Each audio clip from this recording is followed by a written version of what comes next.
Miss Sandy, you just about ready? Ready to roll? Wonderful. Without further ado, developing your online professional presence, Miss Sandy Summers. Thank you, Craig. It's always a pleasure to be able to chat about something that I've been kind of looking into for a while and enjoy researching. So I'm happy to be able to share this information with you guys. I will say when you're thinking about your online professional presence or your professional presence in general, that can cover a huge, very wide gamut. But I'll say before I get started that today we'll really be addressing the online professional presence as it relates to a job seeker, um, those who are in the early phase, looking for a second job, looking to change industry, whatever the case may be. But there's so many angles that can be addressed when it comes to professional presence, but we'll be focusing on job seeker professional presence. I wanted to say that first before we get rolling. So here's our agenda. This is just an overview of what we'll be covering. I will have some moments within the conversation where I'll pause to get some questions. So feel free to drop any questions that you have in the chat. If you're like me, I might forget my question. So go ahead and let me know what your question is as it comes to mind, and then we can address it at certain points throughout the presentation.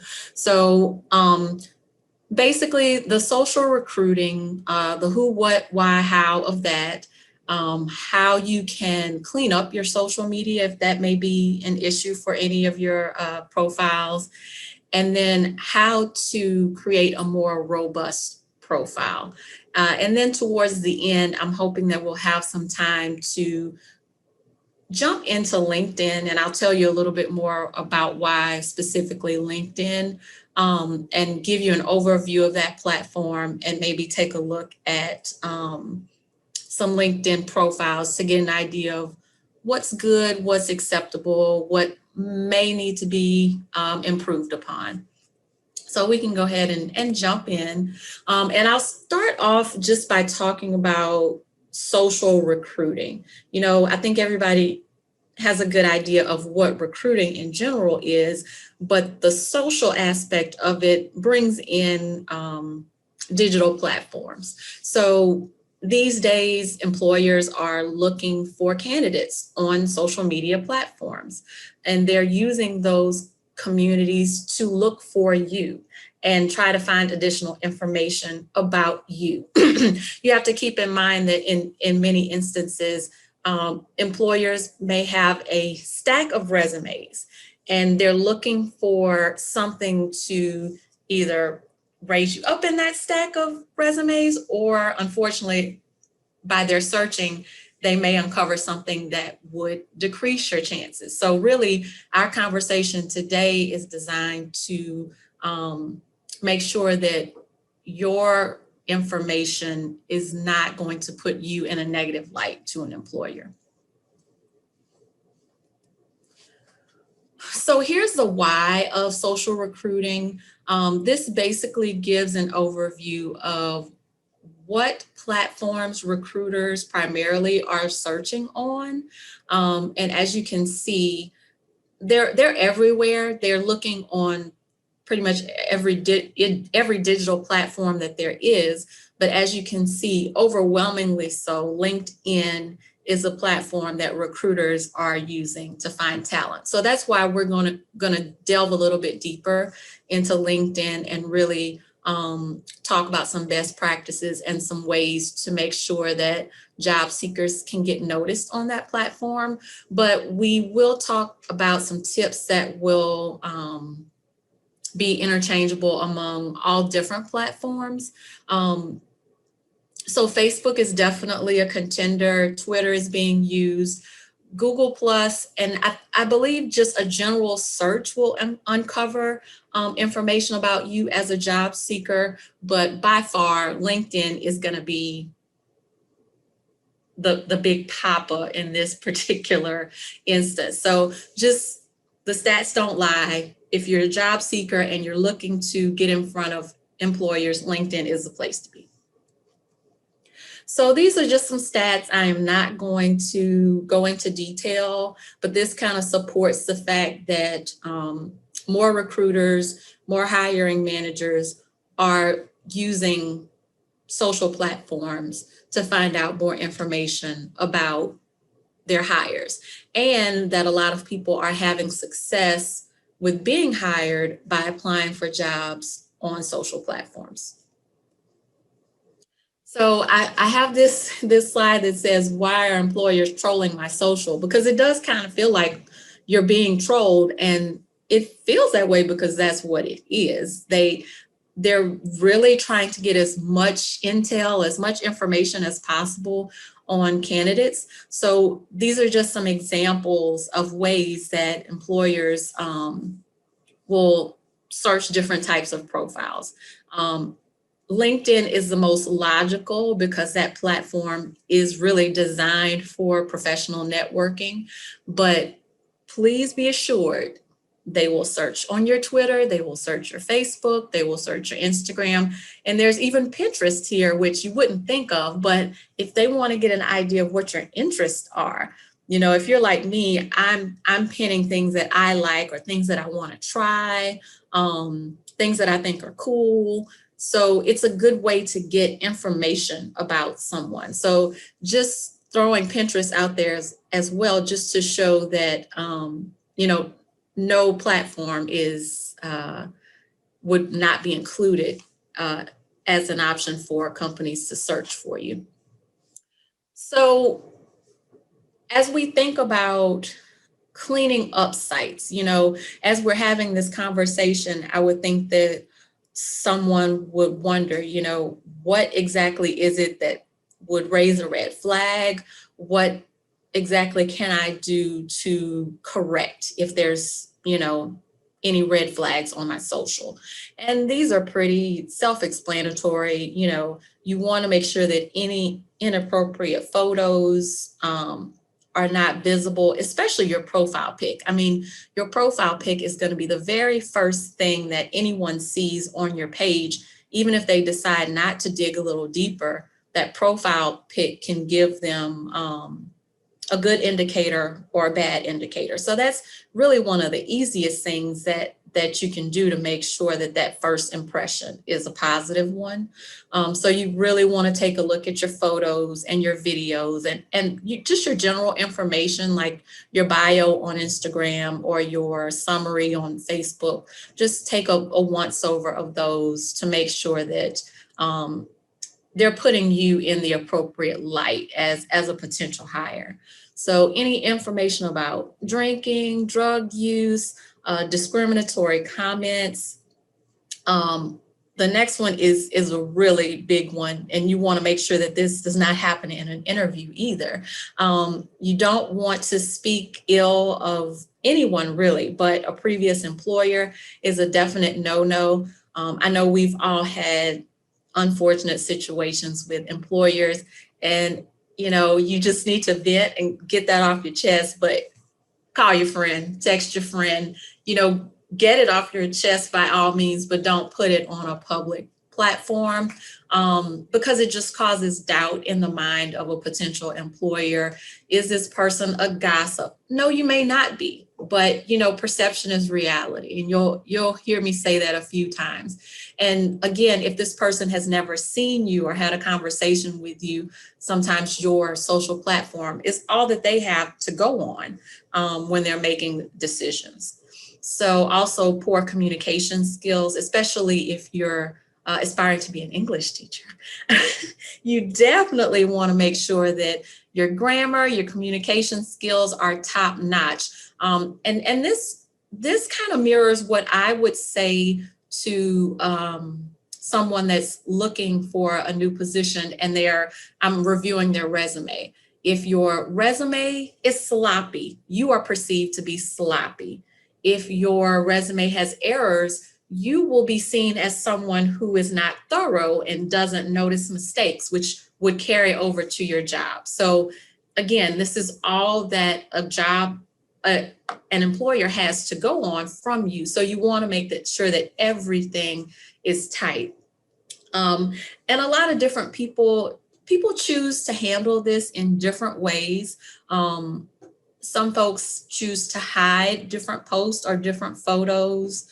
Some people will just delete certain posts that are questionable. They'll set their entire page to private so that only direct contacts would have access. And it's really up to you and what you feel comfortable with.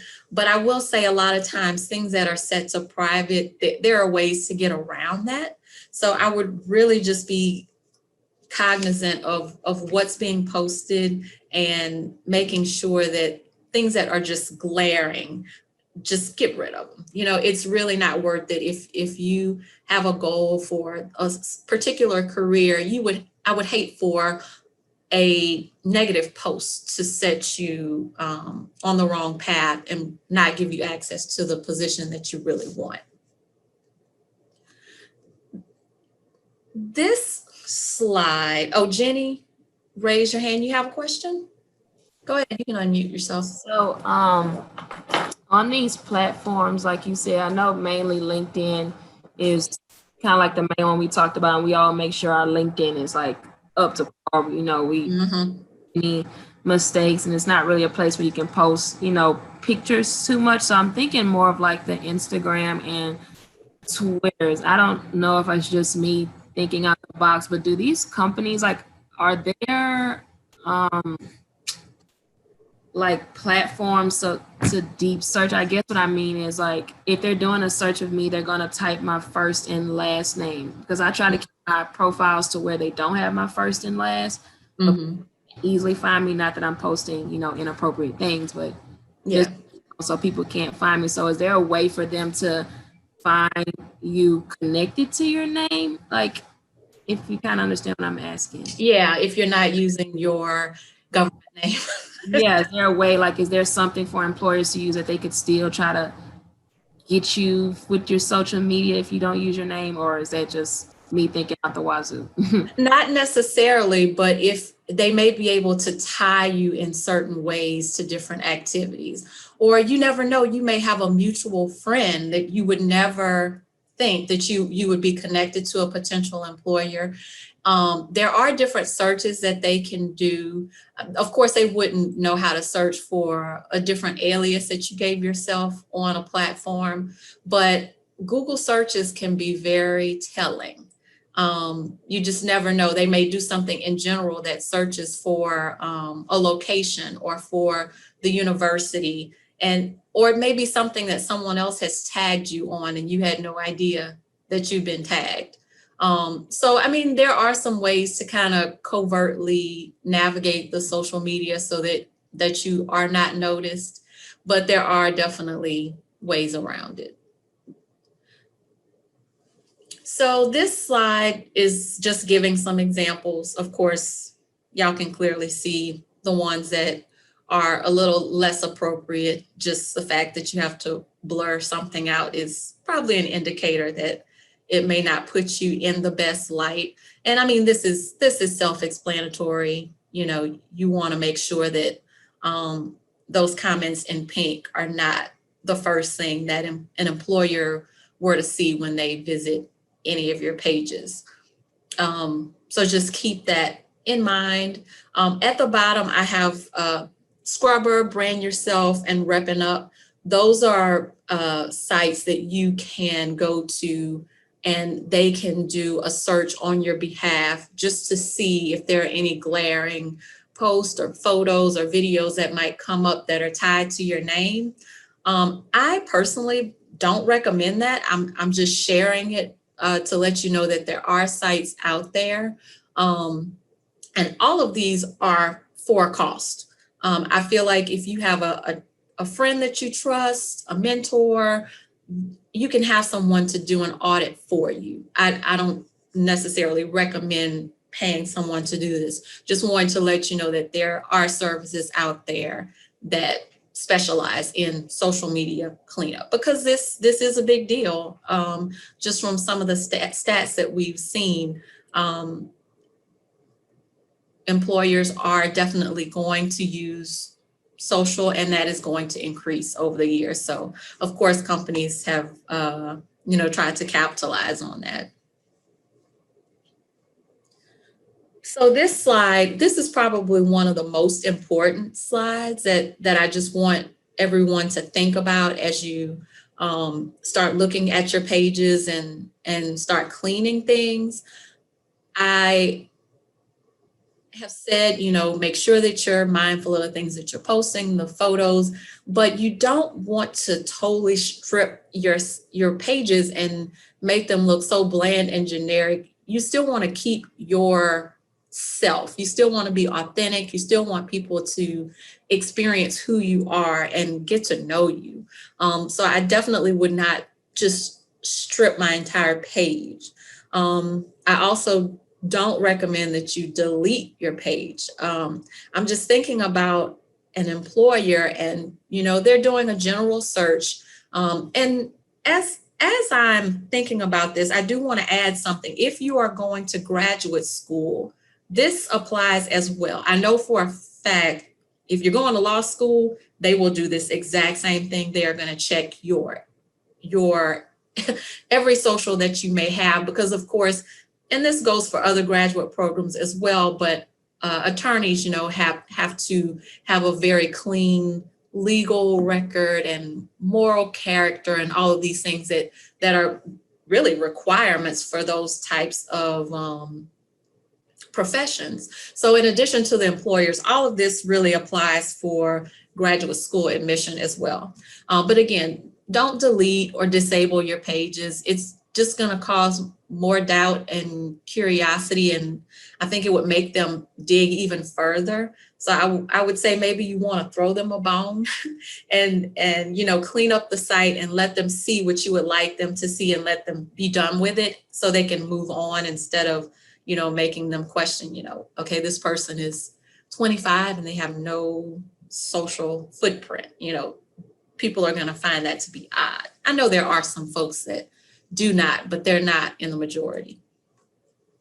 Again, I mentioned this earlier, have your page reviewed by someone that you trust, someone that will be honest with you. This is about your professional career. And I know I personally would want to hear, be real with me. Tell me what I need to correct rather than not get an opportunity that I really wanted. And again, perception is reality. I've mentioned this before. How you behave online is how employers will assume that you behave in person or at work. Same with your resume. How they perceive you on paper that is what you are, and that's all they have to go on. So you've got to make sure that you are presenting yourself in the best possible way. So as far as what employers want to see, this is just a kind of a recap. And y'all, I will be emailing this presentation to you guys. When we send you a post assessment, in that email, I'll have a PDF version, because I know I have a good bit of text in this presentation. So I will get this to y'all sometime this afternoon. So you want to make sure that your background is supported by job qualifications. And a lot of this will be heavily on LinkedIn, but on your other pages as well, you should at least see some hints of these things. You have a professional image, your personality is shown, that you're well-rounded, and that you have good communication skills. So these are really things that, as employers are looking at social pages, they're hoping to see. So how do you get to that point? This slide is just sharing some examples of things that, if you have evidence of these things, you definitely want to include in your social media. Jenny, did you raise your hand again, or is that still up from earlier? Okay, I'm sorry. So volunteer experience, if you have a philanthropic effort, something that you've done in the community, on campus. You want to make sure that you document that. If you have photos of that, if you receive maybe a certificate from completing a certain number of service hours, those are things that you want to highlight on every platform that you have. Also, your social engagement. Definitely, if there is a leadership role, you want to tout that in every way. Excuse me. Your professional experience, whether it is paid or unpaid, anything that showcases your skill set and what you have to offer. You want to include those on the platforms that you frequent. Your portfolio, especially if you are in maybe marketing or design. And if you think about it, I have said, if you've ever met with me with regard to a resume, I always stress that your resume should be one page. And I know that's very difficult for someone who has an entire portfolio of work that they need to showcase. So this is your opportunity to showcase those areas. So you can really kind of play around and go into detail about the things that you've done, show examples if you've had an art show, or if you've done work for an organization or for a company, you would want to show that on your social media. Professional development. If you're like me, during quarantine, I did pause and I took some time to work on a couple of certifications that I wanted. So if you are on Coursera or Udemy, there are a lot of different platforms where you can find training on lots of different topics. A lot of times they provide a badge or a certificate. You want to make sure that you share all of those things so that companies will notice that. And it also shows that you're a lifelong learner, and that, that is something that companies want to see. For current events, anything that might be related to the industry that you're in, or just a general topic that interests you, you can definitely share that. If you want to give your opinion, as long as it's not offensive to anyone, I would definitely encourage that you do that as well. So these are just some examples of things. You can really go well beyond this, just keeping in mind that you, nothing is offensive or, showing any type of bias. So before I go to this one, I do want to pause. If there are any questions with regard to social recruiting at this point, I'll definitely take those now. And if not, we'll jump into LinkedIn. But are there, Craig, do we have anything in the chat? I can't see it from my screen. No, we're all good right now. Okay, cool. So again, earlier I mentioned LinkedIn and, how overwhelmingly that is a platform that's being used by employers to find their top talent. So that is why we're going to spend a little bit of time specifically on LinkedIn and about how you can make sure that your LinkedIn profile is one that will get noticed by employers. I don't know, a lot of people aren't aware, but LinkedIn is based on the rule of 6 degrees of separation, which basically says that everyone is 6 interactions or 6 handshakes from anyone in the world. And LinkedIn has a similar theory where they have first, second, and third level connections. So basically your first level connections are people that you have friended, for lack of a better term. And then your second level are folks that are connected to your first level connections that you could potentially be introduced to. Your third level connections are connected to your second level connections. So a quick introduction could easily get you connected to those folks. LinkedIn does not follow all 6 degrees. There's only first, second, and third. And most of the ones that I've seen, it's pretty easy to get connected. And as we go into LinkedIn, you'll see they really encourage it, and they try to give you tools to help you get connected with other folks. So it is the largest professional platform, and it can be used for a variety of things. Job seeking is definitely one of the beneficial ways. You can also exchange knowledge.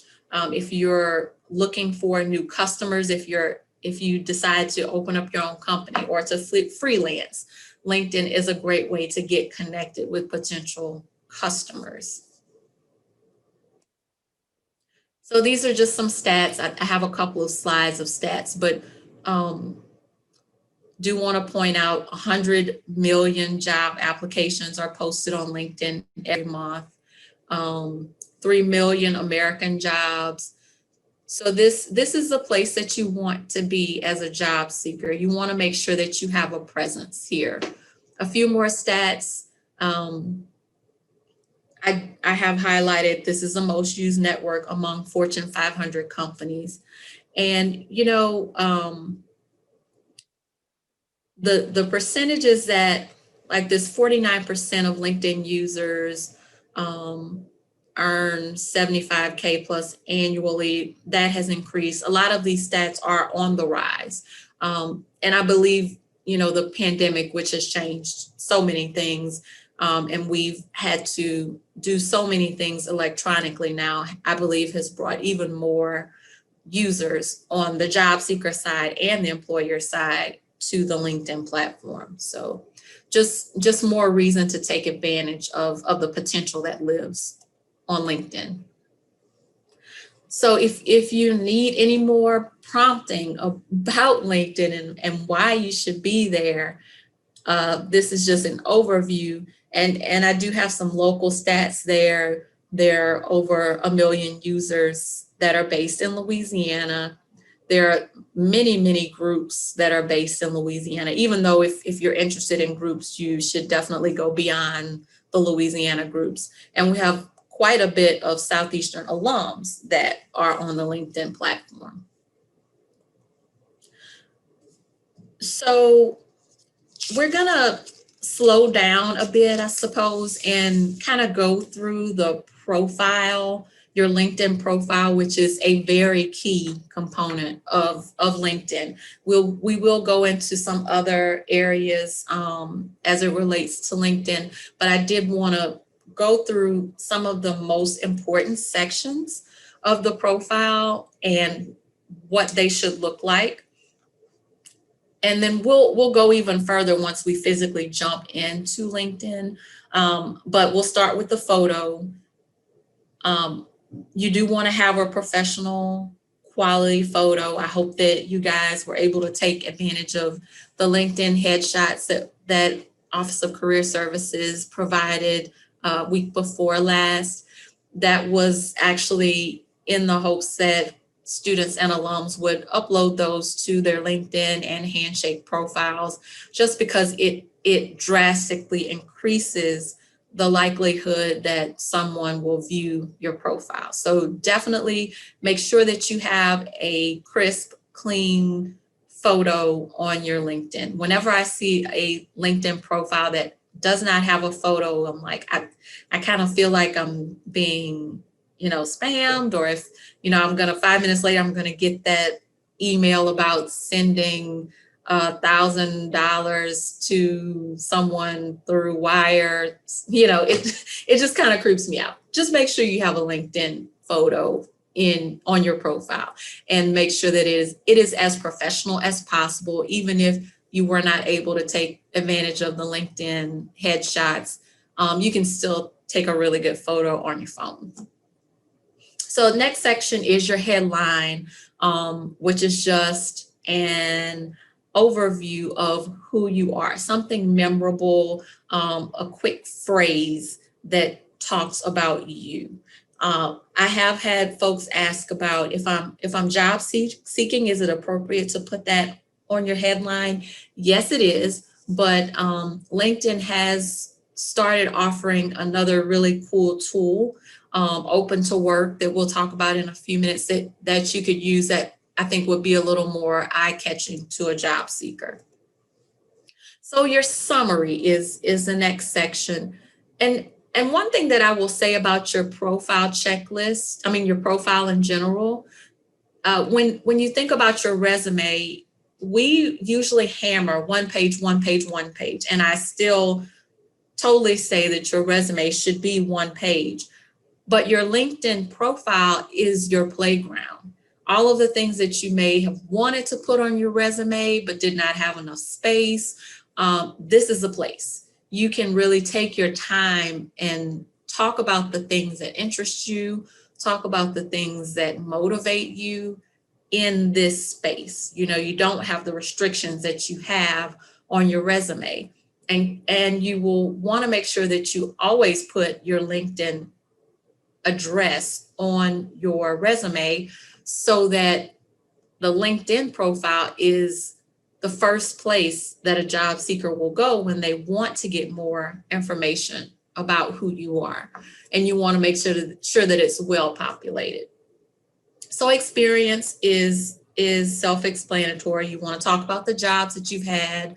And I will also say, even if the job is not necessarily related to the position that you desire at this time, you have to remember that transferable skills are definitely something that employers are looking for.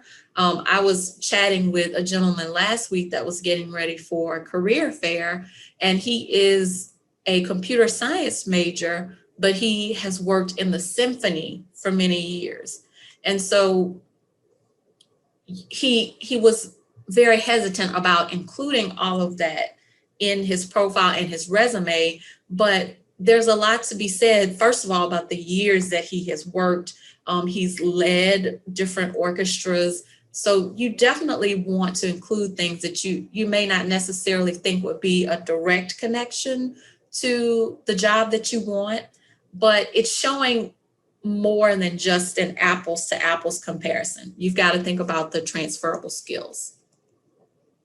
So organizations, any clubs, and a lot of this mirrors what we talked about a few slides ago. You want to talk about any leadership roles that you've had in organizations. Your education, go into your university experience. If your GPA is something that you're proud of, you want to make sure that you include that as well. Your volunteer experience, anything that is maybe near and dear to your heart that you've been doing, short-term or long-term, paid or not paid, you will want to highlight that here. The skills and expertise section, you want to populate that very heavily. It is pretty easy on LinkedIn. They're going to suggest lots of different skills. You can type in skills, but there are lots of areas that you can just check and they'll be automatically added to your profile. Honors and awards and courses, pretty self-explanatory. If you are including courses that might be university level courses, you want to make sure, and this is the same for your resume, that you include the actual course name, not necessarily Econ 401. You want to put microeconomics, macroeconomics on there so that the person that's looking at this knows exactly what the course was. Projects, I know pretty much every major has group work and projects, things that you've done, or if you've worked professionally and you've worked on extensive projects or led projects, you want to make sure that you include those as well. Recommendations, super, super important. I'll show you some example recommendations. That is basically where if you've made a connection with someone on LinkedIn and you want them to basically talk about their experience with you, maybe talk about some of your strengths, basically a condensed version of a letter of recommendation. It would not be the same length as a letter, but maybe a paragraph or two. So those are the basic areas for your profile. There are other areas. LinkedIn does not require that you complete all of those areas, but definitely if you have information that you can talk about that you have done legitimately and well, you want to include those. So once your profile is complete, you want to connect with warm contacts. And these are just some examples. Folks that you know personally. I know professors that you've had would love to connect with you, any family, advisors, even connect with maybe thought leaders in different industries that you maybe aspire to be in a particular industry, or if someone is inspirational and they have really good positive messages that you can connect with, you would want to connect with those folks. Also, alumni, even if you may not know that person personally, and if maybe that person may be working at a company that you're interested in potentially working with, you could reach out to them, maybe send a message. I am a Southeastern alum like you, and just wanted to connect. You are in the field that I aspire to work in, and I'd love to connect with you to find out more about your industry. And I'm more than sure Southeastern alums would be more than willing to connect with you. And so that's a really good start as far as getting connected, because your connections will be what shows up on your feed, just like any other social platform. So you can also research companies here on LinkedIn, maybe companies that you would potentially want to work for, and try to get an idea of what their culture is, what is important to those companies, and also, again, like I said before, see if there are any connections of folks that you already know that work there that you can get linked up with, or alums that you may not know that you can maybe build a relationship with. It's always been said it's all about who you know, but I recently heard someone say it's not necessarily about who you know, but about who knows you. So even if your desire is to work at an IBM, and that may be a year down the road, if you've established a connection with an alum there, once that time comes, it's not just hey, can you help me find a job? If you've been connected with that person for a period of time, they feel that connection, and they may be a little more willing to give you some tips, maybe give you some information about the interview process, about a particular department, if there are job leads that are available, maybe giving you a heads up on that before it's publicly released. Those types of connections can be invaluable. Excuse me. So LinkedIn groups are also really powerful. Lots of different groups. I'm in quite a few, some professional, some personal. Through my sorority, we have different groups. I'm a Girl Scout leader, so we have Girl Scout groups on LinkedIn. It runs the gamut. But if you just search, you can search for the state, you can search for a particular industry, you can search for a particular organization, and you may find some groups that you want to be a part of, or you can start your own group. If there's something that you are interested in and you want to get it started and you're not seeing it there, why not start your own group? It's definitely something that you can do on LinkedIn. Hey, Sandy, real quick, Jenny had a question for you. Jenny? Yes. I had a question about experience.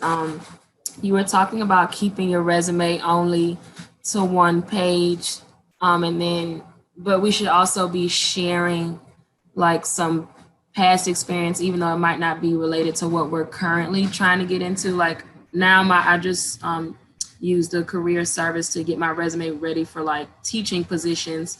Mm-hmm. But have some some part-time jobs I've had on over the years. I've put those lines. How is there like a year you should stop at? Like I know in the past I've heard maybe like only include jobs that you've had within the past 4 years or something like that. Or maybe now that I'm about to be graduating college, and maybe I only include jobs that I had during my college years like that.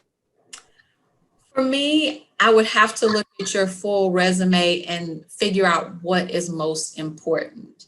If you have some project work that shows your skill as an instructor and your ability to communicate to a group, I would probably want to make space for that on the resume over a cashier position, just because that experience is more directly related.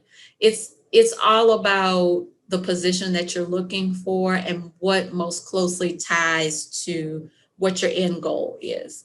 But again, the good thing about LinkedIn is you can include all of that. You've got no boundaries, no limits. But as far as your past experience, I would try to gauge all the information that you have, and then really just not necessarily eliminate, but maybe put it down to the bottom to make sure that the key information is on that first page. Because to be honest with you, when folks are reading resumes, and this continues to decrease every time I read it, I think you have about 6 to 7 seconds.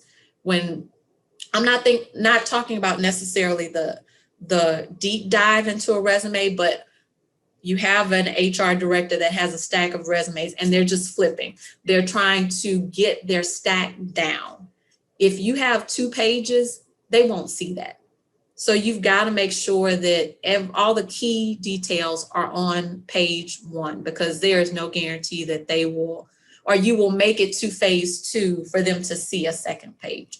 So you want to make sure that your key skills, your experience, any related volunteer work, sometimes your volunteer work may take precedence over a paid position because of the content, the actual things that you were doing. So I can't say for sure, but depending on what you have on your resume would really tell me how to go with how far back to go. It just depends on the resume and the person and their background. Anything else, Craig? No, ma'am, that's it. Okay.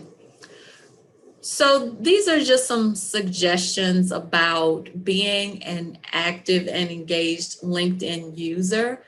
And a lot of this is some folks may have different opinions on this.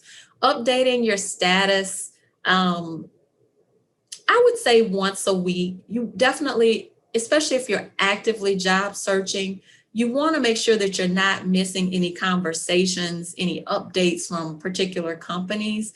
So you may want to check it at least once a day. But as far as status updates, I think once a week is respectable.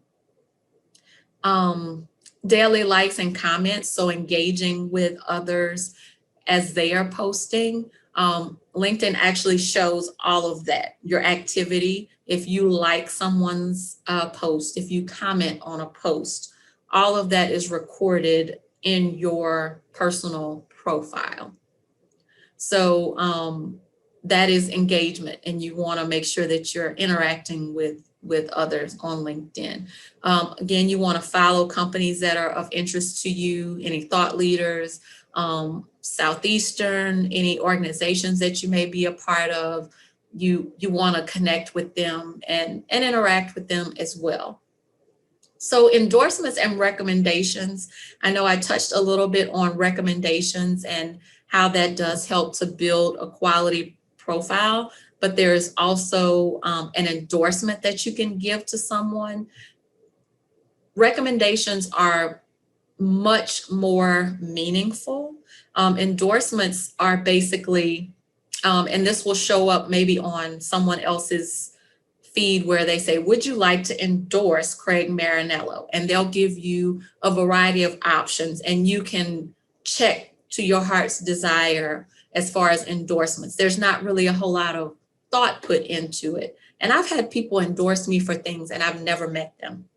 And I'm like, thank you oh so very much, but how do you know this? Why are you making this assumption? And so because I know that I've gotten endorsements from people that I know don't know me personally, that's why I would further say that the recommendation is definitely the way to go. And that would basically be an inbox to someone and say, you know, we've been connected for 6 months, or we worked on this project together. Would you be so kind as to give me a recommendation? I'm trying to build my network. I'm looking to gain new clients, and I value your opinion and would love to get a recommendation for you. And the best thing that you can do is also reciprocate and provide a recommendation to that person. And then content.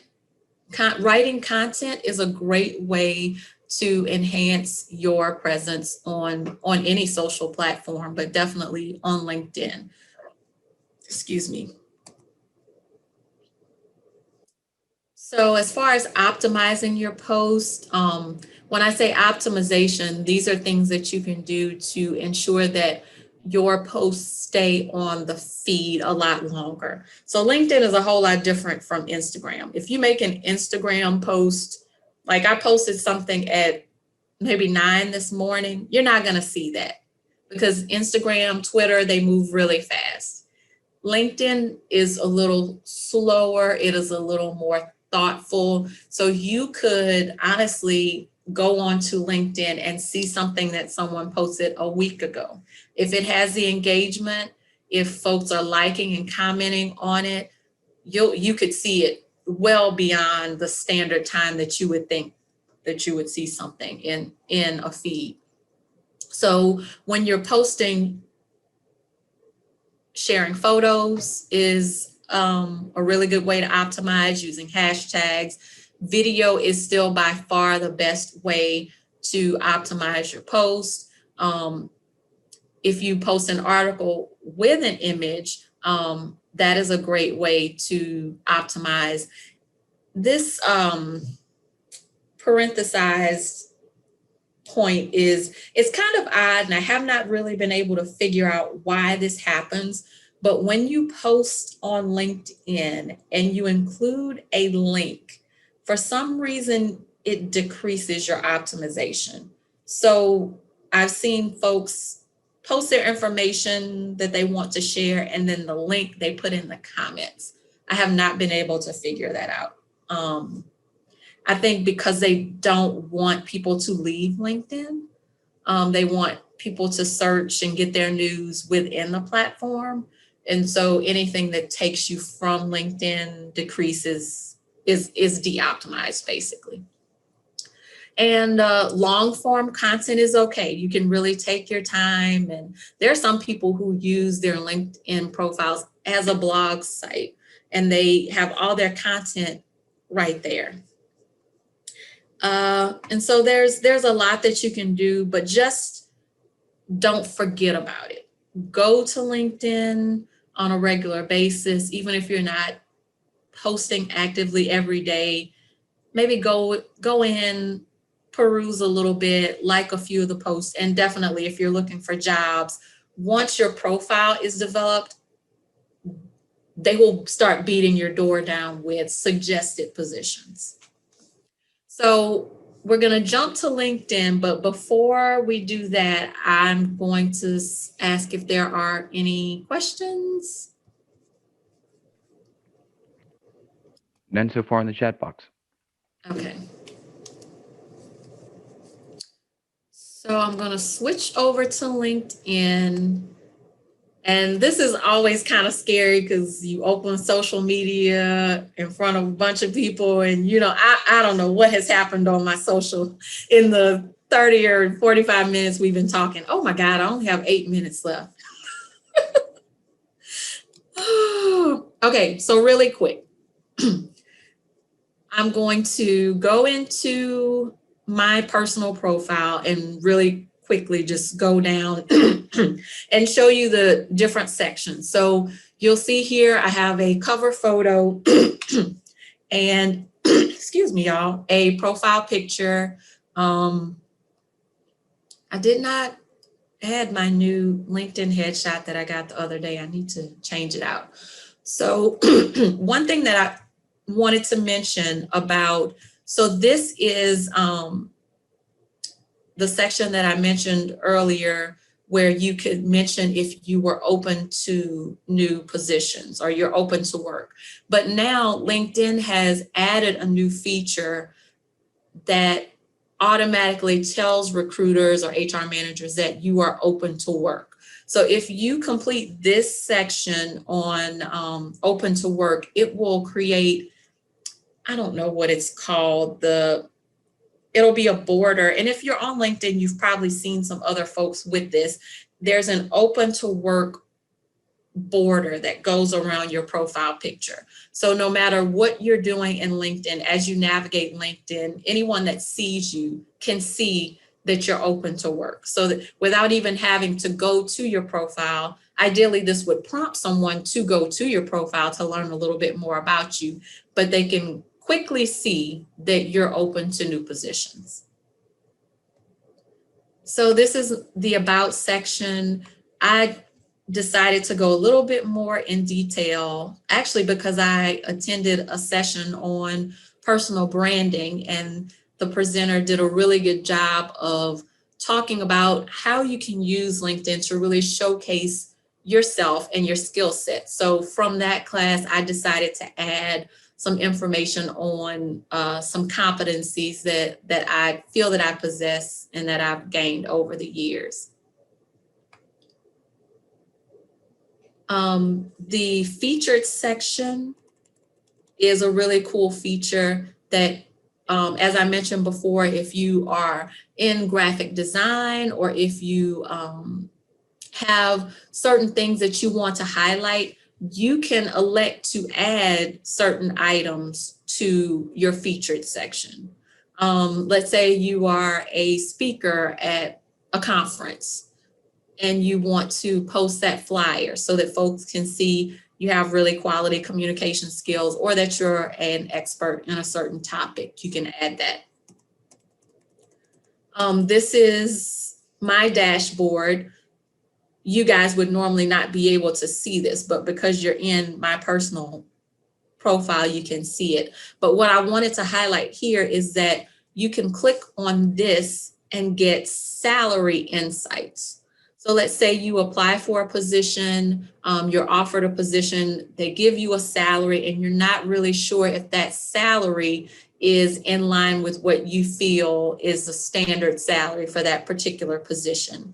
Here you can get information, and I think you can drill down and get a national, go to the national average, and then also find out regionally in the state and find out what folks who do what you want to do make, so that you can at least use that as a factor when if you decide you want to counter offer, or if you decide that, you're not willing to accept that salary. So that's a really good tool as well. Here's my activity. I mentioned to you guys that someone that's looking at your profile can see everything that you've done, every movement basically that you've made on LinkedIn. So I think yesterday I was talking about this particular session, and inviting folks to join me in the session. What is that? I shared something about Barbie and her best friend talked about, I think it was something about racial discrimination or something, but it was a really cool way that they presented that video. Hold on a second, y'all, I'm having trouble scrolling. So this is my experience section, just talks about what I'm doing now, information about my current role, what I've done in the past, my education, licenses and certifications that I've gotten, volunteer experience. And again, this some of this, I guess, will be in line with what I do professionally. But some people, you know, that hesitate to talk about what they do personally, I would definitely encourage you to include that.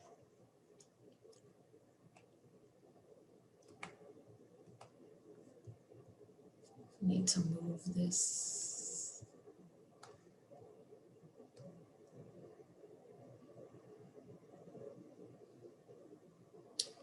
Skills and endorsements. This is what we talked about before. Some folks have endorsed me for a few things, and that is literally just a checkbox.